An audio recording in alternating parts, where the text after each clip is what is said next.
Hello friends, NCERT की series में start कर रहे हैं इकोनॉमिक्स।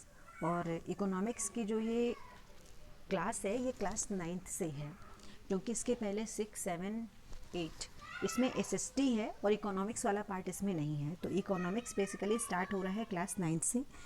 तो 9th का जो पहला चैप्टर है वो है पालमपुर गांव की कहानी। इसमें अर्थशास्त्र से संबंधित कुछ प्रमुख चीज़ें हैं, उनसे हमें अवगत कराया जाएगा। तो इस कहानी का जो उद्देश्य है ये यही है कि उत्पादन से संबंधित कुछ मूल विचार हैं, उनसे हम परिचित होंगे। तो आइए शुरू करते हैं इस कहानी को कि आखिर इस कहानी में प्रमुख रूप से क्या क्या बातें बताई गई हैं।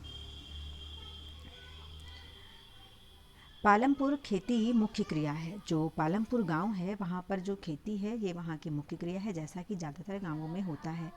जबकि अन्य क्रियाएं जैसे लघु स्तरीय विनिर्माण, डेयरी, परिवहन आदि सीमित स्तर पर की जाती हैं। इन उत्पादन क्रियाओं के विभिन्न प्रकार की संसाधनों की आवश्यकता होती है, यथा प्राकृतिक संसाधन, मानव निर्मित वस्तुएं, मानव प्रयास, मुद्रा आदि। पालमपुर की कहानी से हमें विदित होगा कि गांव में इच्छित वस्तुओं और सेवाओं को उत्पादित करने के लिए विभिन्न संसाधन किस प्रकार समायोजित होते हैं। तो आइए देखते हैं पालमपुर गांव के बारे में। तो पालमपुर आस पड़ोस के गांवों और कस्बों से भली भांति जुड़ा हुआ है, यानी जो गांव है इसके पास में गांव भी हैं और कस्बे भी हैं। एक बड़ा गांव रायगंज पालमपुर से करीब 3 किलोमीटर की दूरी पर है। प्रत्येक मौसम में ये सड़क गांव को रायगंज और उसके आगे निकटतम छोटे कस्बे शाहपुर से जोड़ती है। इस सड़क पर गुड़ और अन्य वस्तुओं से लदी हुई बैलगाड़ियां, भैंसा बग्घी से लेकर अन्य कई तरह के वाहन जैसे कि मोटरसाइकिल, जीप, ट्रैक्टर और ट्रक तक देखे जा सकते हैं। इस गांव में विभिन्न जातियों के लगभग 450 परिवार रहते हैं। गांव में अधिकांश भूमि के स्वामी उच्च जाति के जिनके 80 परिवार हैं। उनके मकान, जिनमें से कुछ बहुत बड़े हैं, ईंट और सीमेंट के बने हुए हैं। अनुसूचित जाति दलित के लोगों की संख्या गांव की कुल जनसंख्या का लगभग 1/3 है और वे गांव के कोने में काफ़ी छोटे घरों में रहते हैं, जिनमें कुछ मिट्टी और फूस के बने हुए हैं। अधिकांश घरों में बिजली है। खेतों में सभी नलकूप बिजली से ही चलते हैं और इसका उपयोग विभिन्न प्रकार के छोटे कार्यों के लिए भी किया जाता है। पालमपुर में 2 प्राथमिक विद्यालय हैं और एक हाई स्कूल है। गांव में एक राजकीय प्राथमिक स्वास्थ्य केंद्र और निजी औषधालय भी है, जहां रोगियों का उपचार किया जाता है। तो आपको इतनी सारी चीज़ें समझ में आ गई होंगी। जितनी चीज़ें बताई गई हैं ये सब किसी गांव में जनरली चीज़ें उपलब्ध होती हैं। तो उपरोक्त विवरण से स्पष्ट हो रहा है कि पालमपुर में सड़कें भी हैं, परिवहन के साधन हैं, बिजली है, सिंचाई है, विद्यालय, स्वास्थ्य केंद्र, इन सब की पर्याप्त व्यवस्था है और ऐसी सुविधाएं ज़्यादातर गांवों में मिलती हैं। एक काल्पनिक गांव पालमपुर की कहानी हमें किसी भी गांव में विभिन्न प्रकार की उत्पादन संबंधी गतिविधियों के बारे में बता सकती है। भारत में गांवों की खेती उत्पादन की प्रमुख गतिविधि है। अन्य उत्पादन गतिविधियों में, जिन्हें गैर कृषि क्रियाएं कहा जाता है, लघु, विनिर्माण, परिवहन, दुकानदारी आदि शामिल हैं। अर्थात जो गैर कृषि है उसमें जो प्रमुख रूप से उद्योग धंधे आते हैं वो लघु विनिर्माण है, परिवहन है, दुकानदारी है। हम उत्पादन के बारे में कुछ सामान्य बातें जानने के बाद इन दोनों क्रियाओं पर विचार करेंगे। सबसे पहली बात आती है उत्पादन का संगठन। तो उत्पादन का उद्देश्य ऐसी वस्तुएं और सेवाएं उत्पादित करना है जिनकी हमें आवश्यकता होती है। वस्तुओं और सेवाओं के उत्पादन के लिए 4 चीज़ें आवश्यक हैं। पहली आवश्यकता होती है भूमि, अन्य प्राकृतिक संसाधन जैसे जल, वन और खनिज। दूसरी आवश्यकता होती है श्रम, अर्थात जो लोग काम करेंगे। कुछ उत्पादन क्रियाओं में जरूरी कार्यों को करने के लिए बहुत ज़्यादा पढ़े लिखे कर्मियों की ज़रूरत होती है। दूसरी क्रियाओं के लिए शारीरिक कार्य करने वाले श्रमिकों की ज़रूरत होती है। प्रत्येक श्रमिक उत्पादन के लिए आवश्यक श्रम प्रदान करता है। अर्थात अगर हमें किसी भी चीज़ का उत्पादन करना है तो उसके लिए हमें जो सबसे पहली चीज़ की आवश्यकता पड़ती है वो होती है भूमि। दूसरी चीज़ होती है श्रम। अब श्रम भी 2 प्रकार का हो सकता है, एक स्किल्ड और दूसरा नॉन स्किल्ड। जो पढ़े लिखे लोग श्रम कर रहे हैं वो हो जाएगा स्किल्ड, और जो ऐसे काम कर रहे हैं, मजदूरों वाले काम कर रहे हैं, वो हो जाते हैं नॉन स्किल्ड। तीसरी जो भौतिक आवश्यकता होती है उसको नाम दिया जाता है कैपिटल, भौतिक पूंजी। अर्थात उत्पादन के प्रत्येक स्तर पर अपेक्षित कई तरीके के आगत। क्या आप जानते हैं कि भौतिक पूंजी के अंतर्गत कौन कौन सी मदें आती हैं? तो भौतिक पूंजी के अंतर्गत जो चीज़ें आती हैं उसमें जैसे मशीन है, भवन है, औजार है। तो औजार तथा मशीनों में अत्यंत साधारण औजार जैसे किसान का हल से लेकर परिष्कृत मशीनें जैसे जेनसेट, टरबाइन, कंप्यूटर इत्यादि आते हैं। औजारों, मशीनों और भवनों के उत्पादन में कई वर्षों तक प्रयोग होता है, इस वजह से इन्हें स्थायी पूंजी कहा जाता है। तो समझ गए होंगे कि आप स्थायी पूंजी किसे कहते हैं। जैसे औजार है, मशीन है, भवन है, इन सबको कहा जाता है कि ये सारे के सारे स्थायी पूंजी हैं। फिर दूसरी चीज़ होती है कच्चा माल और नगद मुद्रा। उत्पादन में कई प्रकार के कच्चे माल की आवश्यकता होती है, जैसे बुनकर द्वारा प्रयोग किया जाने वाला सूत और कुम्हारों द्वारा प्रयोग में लाई जाने वाली मिट्टी। उत्पादन के दौरान भुगतान करने तथा जरूरी माल खरीदने के लिए कुछ पैसों की भी आवश्यकता होती है। कच्चा माल तथा नगद पैसे को कार्यशील पूंजी कहा जाता है। तो कार्यशील पूंजी आप समझ गए होंगे कि कच्चा माल तथा नगद पैसों को कार्यशील पूंजी कहा जाता है।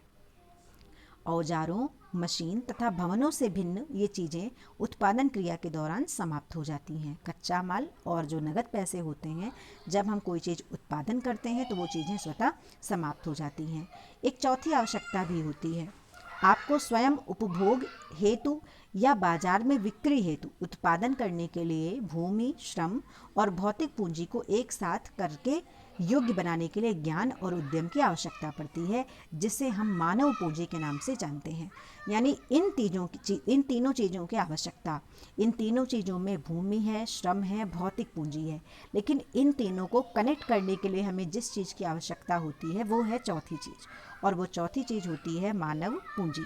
कहा जाता है कि मानव पूंजी के विषय में और अधिक अध्ययन हम लोग आगे की क्लास में कर लेंगे। आप यहाँ पर देख सकते हैं, इस चित्र में उत्पादन में प्रयुक्त भूमि, श्रम और स्थायी पूंजी की पहचान कीजिए। तो इस चित्र में हम समझेंगे कि इसमें कौन कौन सी चीज़ें हैं। तो आप ये देखिए कि ये जो मनुष्य है तो ये एक प्रकार की मानवीय पूंजी है। जिस ज़मीन पर ये काम कर रहा है वो यहाँ की भूमि है, और जो ये मशीनें हैं ये यहाँ पर इसकी परमानेंट कैपिटल है, फिक्स्ड एसेट है। उत्पादन भूमि, श्रम और पूंजी को संयोजित करके संगठित होता है, जिन्हें उत्पादन के कारक कहा जाता है। यानी उत्पादन, भूमि, श्रम और पूंजी, इन तीनों को कनेक्ट करके जो चीज़ें संगठित होती हैं उन्हें उत्पादन के कारक कहा जाता है। पालमपुर की कहानी को पढ़ने के क्रम में हम उत्पादन के प्रथम 3 कारकों के बारे में और अधिक सीखेंगे। आइए देखते हैं पालमपुर में खेती कैसे होती है। तो पालमपुर में खेती उत्पादन की प्रमुख क्रिया है। काम करने वालों में 75% लोग अपनी जीविका के लिए खेती पर निर्भर हैं। ये किसान हो सकते हैं अथवा कृषि श्रमिक होते हैं। इन लोगों का हित खेतों के उत्पादन से जुड़ा होता है। लेकिन याद रखिए, कृषि उत्पादन में एक मूलभूत कठिनाई होती है। खेती में प्रयुक्त भूमि क्षेत्र वस्तुतः स्थिर होता है। पालमपुर में वर्ष 1960 से आज तक जुताई के अंतर्गत भूमि क्षेत्र में कोई भी विस्तार नहीं हुआ है। उस समय तक गांव में कुछ बंजर भूमि को कृषि योग्य भूमि में बदल गया था। नई भूमि को खेती योग्य बनाकर कृषि उत्पादन को और बढ़ाने की कोई गुंजाइश नहीं है। इसके बाद में है कि भूमि को मापने की मानक इकाई होती है हेक्टेयर। यद्यप गांवों में भूमि का माप बीघा, गुंठा आदि जैसी क्षेत्रीय इकाइयों का भी प्रयोग किया जाता है। 1 हेक्टेयर 100 मीटर की भुजा वाले वर्ग के क्षेत्रफल के बराबर होता है। क्या उसी भूमि से अधिक पैदावार करने का कोई तरीका है? यहाँ जिस प्रकार की फसल पैदा की जाती है और जैसी सुविधाएं उपलब्ध हैं, उन्हें देखते हुए हम पालमपुर उत्तर प्रदेश के पश्चिमी भाग के गांव की तरह लगता है। पालमपुर में समस्त भूमि पर खेती की जाती है, कोई भूमि बेकार नहीं छोड़ी जाती। बरसात के मौसम खरीफ में किसान ज्वार और बाजरा उगाते हैं। इन पौधों को पशुओं के चारे में प्रयोग लाया जाता है। इसके बाद अक्टूबर और दिसंबर के बीच आलू की खेती होती है। सर्दी के मौसम में रबी यानी कि गेहूं बोया जाता है। उत्पादित गेहूं में परिवार के खाने के लिए रखकर शेष गेहूं किसान रायगंज की मंडी में भेज देते हैं। भूमि के एक भाग में गन्ने की खेती भी की जाती है, जिसकी वर्ष में एक बार कटाई होती है। गन्ना अपने कच्चे रूप में या गुड़ के रूप में शाहपुर के व्यापारियों को बेचा जाता है। पालमपुर में एक वर्ष में किसान 3 अलग अलग फसलें इसलिए पैदा कर पाते हैं क्योंकि वहाँ सिंचाई की सुविकसित व्यवस्था होती है। पालमपुर में बिजली भी जल्दी आ गई। उसका मुख्य प्रभाव ये पड़ा कि सिंचाई की पद्धति ही बदल गई। तब तक किसान कुओं से रहट द्वारा पानी निकालकर छोटे छोटे खेतों की सिंचाई किया करते थे। लोगों ने देखा कि बिजली से चलने वाले नलकूपों से ज़्यादा प्रभावकारी ढंग से अधिक क्षेत्र की सिंचाई की जा सकती थी।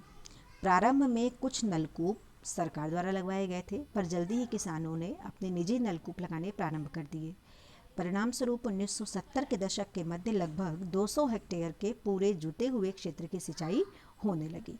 तो यहाँ पर नलकूप के बारे में बताया गया है। और इसके पहले जो परंपरागत तरीके से कुएं से पानी निकालते थे, तो उसके लिए जो शब्द प्रयोग किया जाता था वो था राहट। फिर एक पॉइंट यहाँ पर दिया हुआ है कि भारत में सभी गांवों में ऐसी उच्च स्तर की सिंचाई की व्यवस्था नहीं है। नदीय मैदानों के अतिरिक्त हमारे देश में तटीय क्षेत्रों में अच्छी सिंचाई होती है। इसके विपरीत पठारी क्षेत्रों जैसे दक्षिणी पठार में सिंचाई कम होती है। देश में आज भी कुल कृषि क्षेत्र के 40% से भी कम क्षेत्र में ही सिंचाई होती है, क्योंकि इन क्षेत्रों में जो सिंचाई है वो मुख्यतः वर्षा पर निर्भर होती है। एक वर्ष में किसी भूमि पर एक से ज़्यादा फसल पैदा करने को बहुविधि फसल प्रणाली कहा जाता है। तो बहुविधि फसल मतलब एक वर्ष में एक जमीन पर एक से ज़्यादा खेती करना। ये भूमि के किसी एक टुकड़े में उपज बढ़ाने की एक सामान्य प्रणाली होती है। पालमपुर में सभी किसान कम से कम 2 मुख्य फसलें पैदा करते हैं। कई किसान पिछले 15-20 वर्षों में तीसरी फसल के रूप में आलू पैदा कर रहे हैं।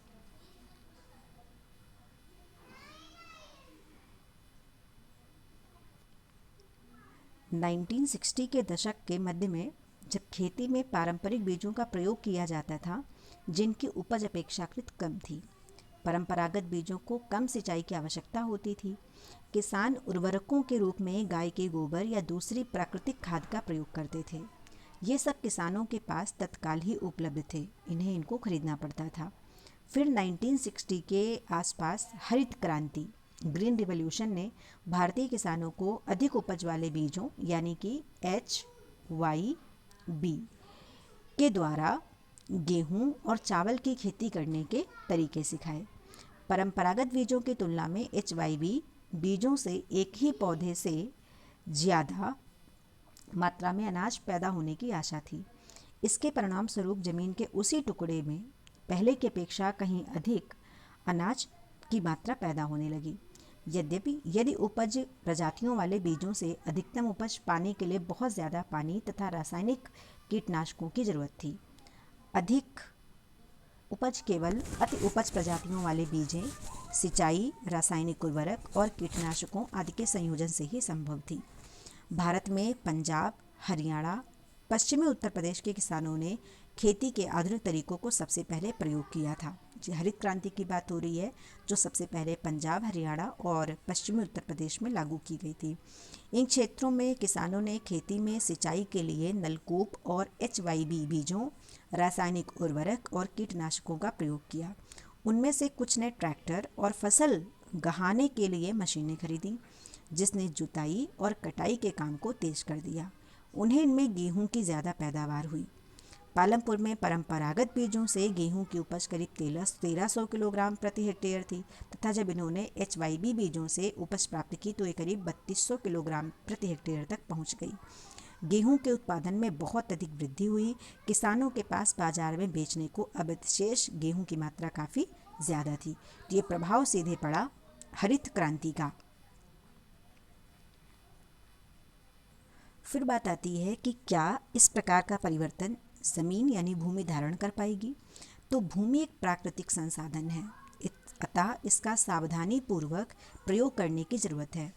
वैज्ञानिक रिपोर्ट से संकेत मिलता है कि खेती की आधुनिक कृषि विधियों ने प्राकृतिक संसाधन आधार का अति उपयोग किया है।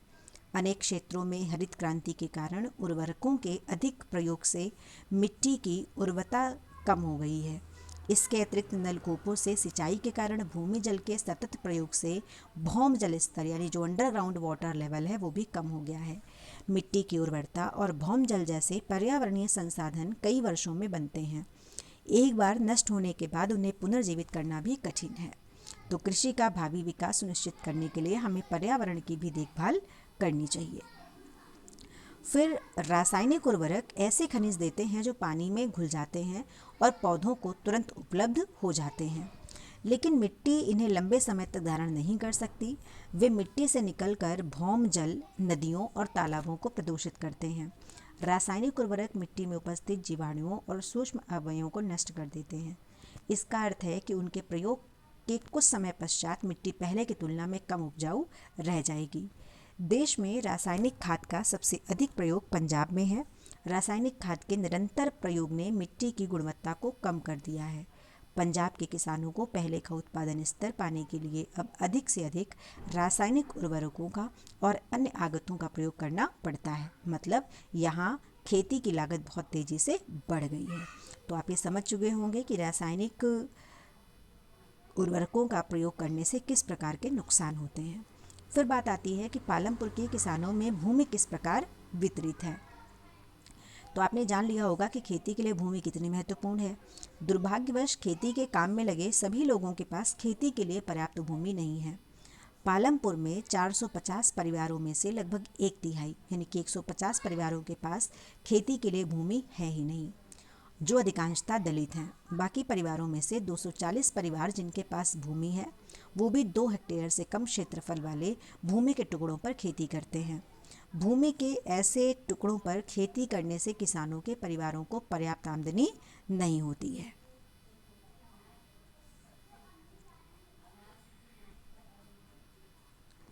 खेतों में काम करने वाले श्रमिक या तो भूमिहीन परिवारों से आते हैं, अर्थात ऐसे परिवारों से आते हैं जिनके पास भूमि नहीं होती, या बहुत छोटे प्लॉट में खेती करने वाले परिवारों से आते हैं।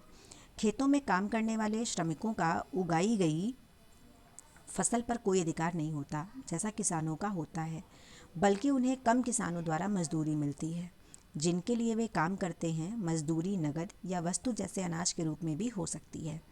कभी कभी श्रमिकों को भोजन मिलता है। मजदूरी एक क्षेत्र से दूसरे क्षेत्र, एक फसल से दूसरी फसल और एक खेत से दूसरे कृषि कार्य जैसे बुवाई और कटाई के लिए अलग अलग होती है। रोजगार की अवधि में भी काफ़ी विभिन्नताएं हैं। खेत में काम करने वाले श्रमिक या तो दैनिक मजदूरी के आधार पर कार्य करते हैं, या उन्हें कार्य विशेष जैसे कटाई या पूरे साल के लिए काम पर रखा जा सकता है। डाला पालमपुर में दैनिक मजदूरी पर काम करने वाला एक भूमिहीन श्रमिक है। इसका मतलब ये है कि उसे लगातार काम ढूंढते रहना पड़ता है। सरकार द्वारा खेतों में काम करने वाले श्रमिकों के लिए न्यूनतम वेतन 300 रुपये, ये मार्च 2017 की रिपोर्ट है कि 300 रुपये मार्च 2017 निर्धारित की गई थी, लेकिन डाला को मिलते कितने हैं? 160 रुपये। पालमपुर में खेतीहर श्रमिकों में बहुत ज़्यादा स्पर्धा है, इसीलिए लोग कम वेतन में भी काम करने को सहमत हो जाते हैं। डाला अपनी स्थिति के बारे में रामकली से शिकायत करता है, जो कि एक अन्य खेतीहर श्रमिक हैं। डाला और रामकली दोनों गांव के निर्धनतम व्यक्तियों में से एक हैं। फिर बात आती है कि खेतों के लिए आवश्यक पूंजी क्या है। तो आप पहले ही देख चुके हैं कि खेतों के आधुनिक तरीके के लिए बहुत अधिक पूंजी की आवश्यकता होती है, अतः किसानों को पहले की अपेक्षा ज़्यादा पैसे चाहिए। अधिकांश छोटे किसानों को पूंजी की व्यवस्था करने के लिए पैसे उधार लेने पड़ते हैं। वे बड़े किसानों से या गांव के साहूकारों से या खेती के लिए विभिन्न आगतों की पूर्ति करने वाले व्यापारियों से कर्ज लेते हैं। ऐसे कर्जों पर ब्याज की दर बहुत अधिक होती है। कर्ज चुकाने के लिए उन्हें बहुत सारे कष्ट सहने पड़ते हैं। छोटे किसानों के विपरीत मंझोले और बड़े किसानों को खेती से बचत होती है।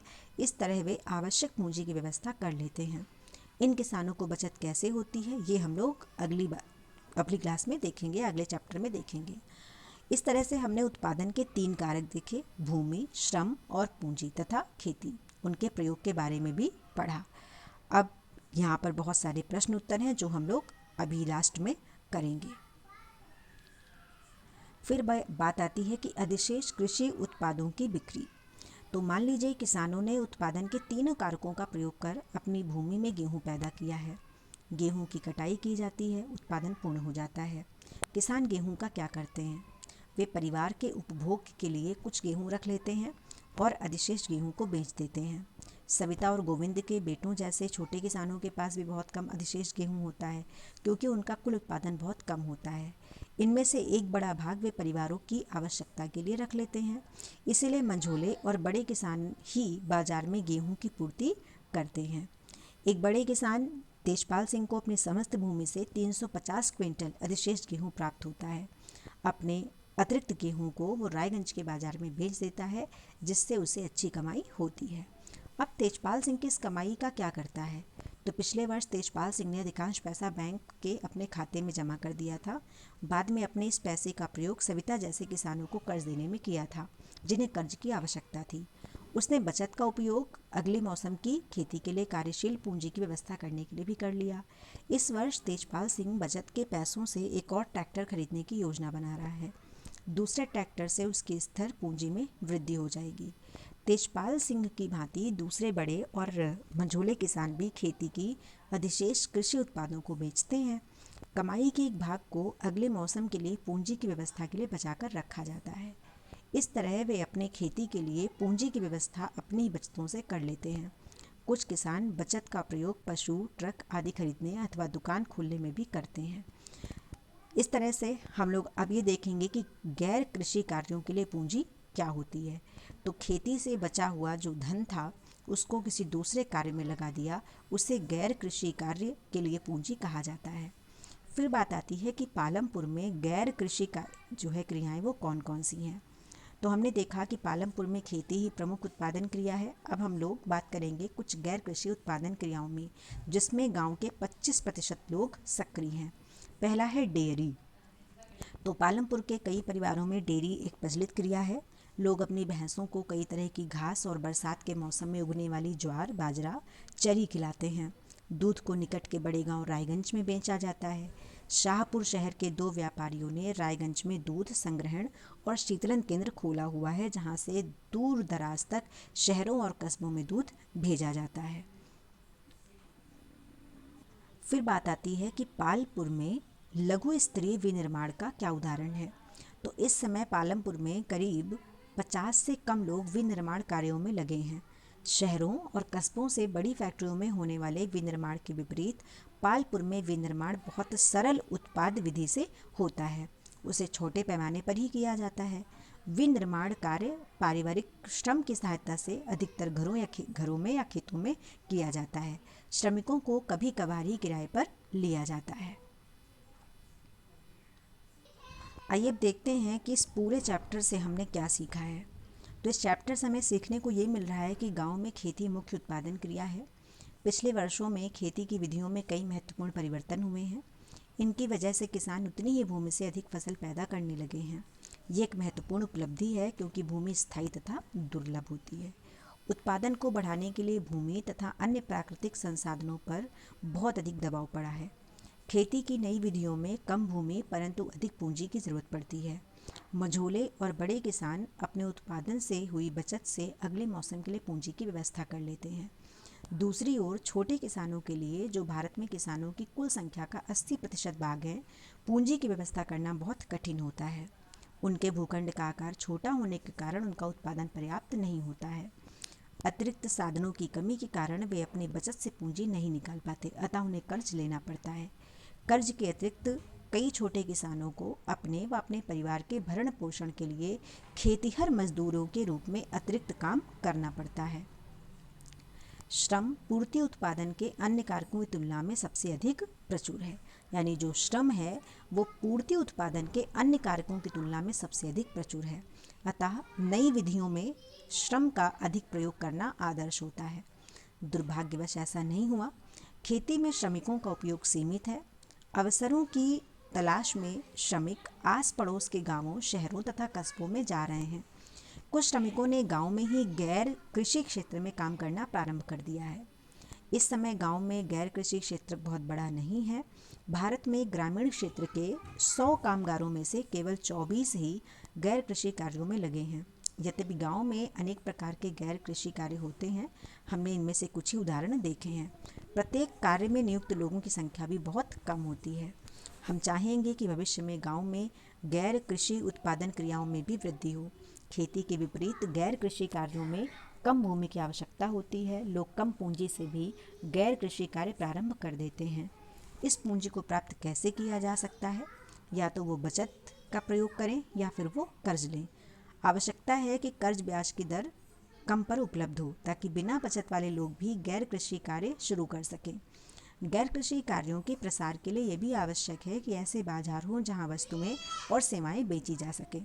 पालमपुर में हमने देखा कि आस पड़ोस के गांवों, कस्बों और शहरों में दूध, गुड़, गेहूं आदि उपलब्ध हैं। जैसे जैसे ज़्यादा गांव, कस्बों और शहरों से अच्छी सड़क, परिवहन और टेलीफोन से जुड़ेंगे, भविष्य में गांवों में गैर कृषि उत्पादन क्रियाओं के भी अवसर